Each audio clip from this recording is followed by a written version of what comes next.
Power systems are a key driving factor in fighting anime. It's what makes the world and the actions the characters take believable. In this world's magic, they call it trust, but it's truly belief. It's the simple fact, what the masses believe becomes reality. The idea of this power system seems to be the driving factor of the narrative and show. We see many different characters as the show goes on. This power system is the only thing that seems to be keeping any of these characters together, at least for the time being. Nevertheless, the power system is integral to the story, and there's one at the very beginning that I think stands out more than every single other piece, and that's for three really important reasons. One, just the power system itself. Two, the dynamic between Nice and Moon. And three, the mystery that I don't see anyone talking about whatsoever. So let's just start with Moon and Nice. One of these characters has status and desperately, more than anything, wants her freedom. The other sacrifices said freedom for status. Narratively speaking, Moon and Nice have so much in common, but yet they couldn't be so different in terms of their goals. It's easy to say that you're unhappy or things aren't great when you're sitting at the top of Hero Tower. But is that status worth your freedom? The independence you gain from the life you had before? Moon is coming from an incredibly easy to sympathize area. However, Nice really isn't. Nice wants more than anything to be a hero. We can see this in his previous profession and his failed ad campaign from the first scene of the entire show. But what we don't see, why? The only motive we can determine, right away at least, is status. The social power to make his life better, to live the lie, for the love of the people and to be seen, to get the girl. Although this might seem like an underdog story, from rags to riches. To me, this jolt seems narratively hollow or underutilized. There's so much they could do, so much dynamic and character writing that they could do with the transition, but they do nothing. But maybe that's the point. We all know this transition is too good to be true. I think it's meant to show us that Nice has become passionateless, or at least is on the way to becoming so. A cog in the corporate machine that doesn't care about him. The thing he thought he was before.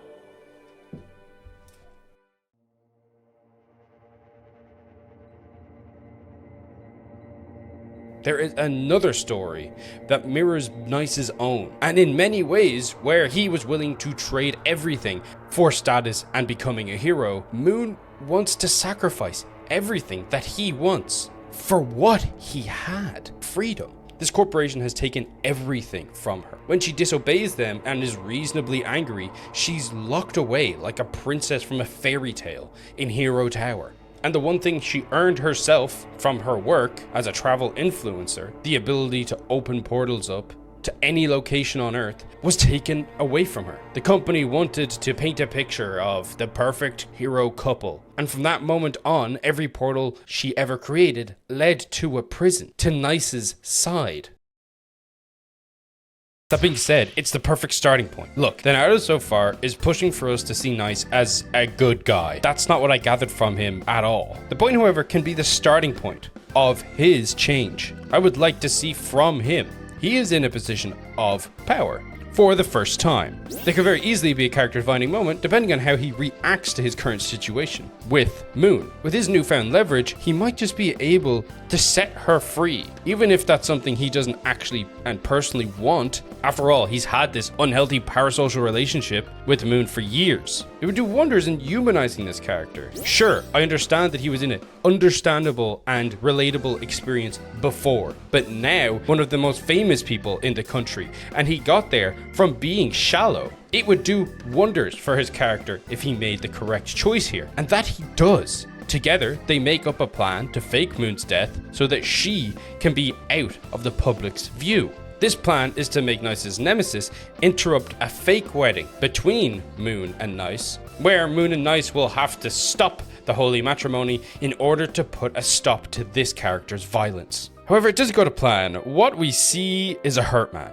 fighting for answers to find out the truth as to what happened to his best friend. He knew the old Nice and was left in the dark over his death. Our Nice and Moon take down this man who has to watch a puppet of his best friend being controlled by the company that was responsible for his death. And even within the story of the narrative itself, this wasn't portrayed as an injustice. That it was, but for the perfect hero Nice's glory and planned loss. The silver lining is that Moon is genuinely free by the end of this. But before she leaves Nice with a question. Is this really what you want? Now this question to me feels like a wisdom saving check in Baldur's Gate 3. That our boy fails. This woman and almost every other person Nice has met since becoming Nice have either fought back against this corporation and this power system or wanted to be set free by it. And this theme follows and continues in the next few episodes. This journey so far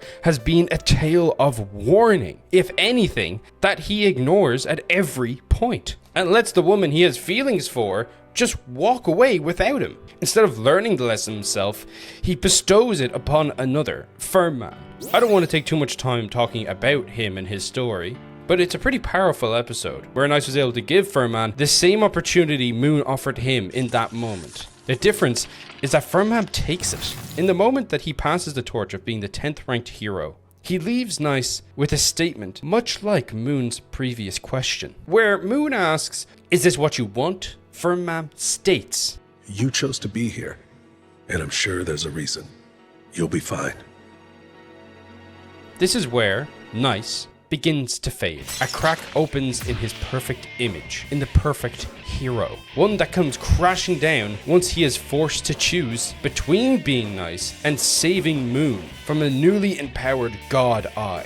This is the first selfless thing that Nice has done in the story so far. One that has any form of danger or merit to it at least. And that choice is rewarded.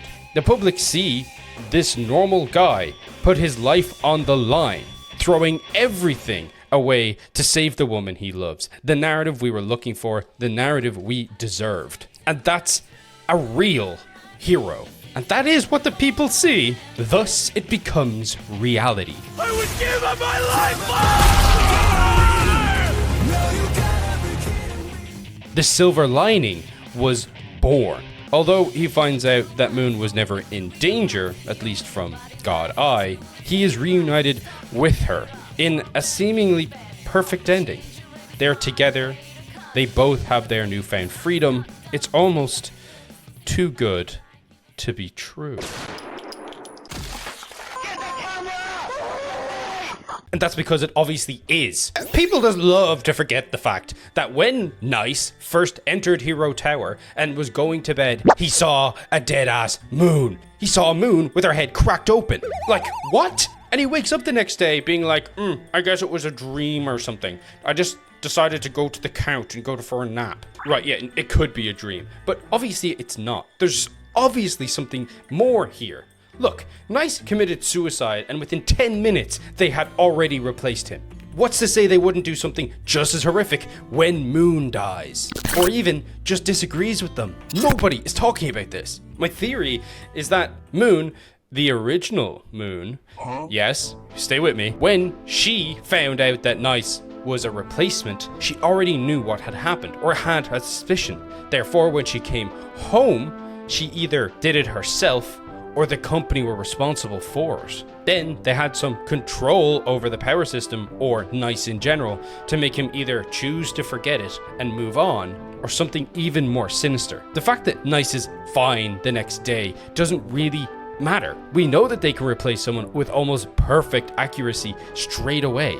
Although the story that happens within that apartment that day is touching and moving, it can be easily faked. Or it could be something a little less/more sinister. It's kind of crazy that Moon's ability can be affected by the public. Just because he needs to be by her side doesn't or shouldn't misconstrue her ability to force her to only teleport to his side. So what's to say that she wasn't allowed to die either? If she's out in public and can be seen, her death can be believed. But if she just dies in the apartment for the public don't know she's alive, then maybe the fact that they don't think she's going to die or don't believe she could in that very moment means she can't. And she did attempt suicide, and because of that, she just was alive again. I don't know the specifics about how the power system genuinely works at a scientific or magic level, right? It's all theory crafting here. But nobody's talking about this. Seriously, nobody's fucking mentioning this. And it's a pretty friggin' big deal if you ask me, because it couldn't be a dream.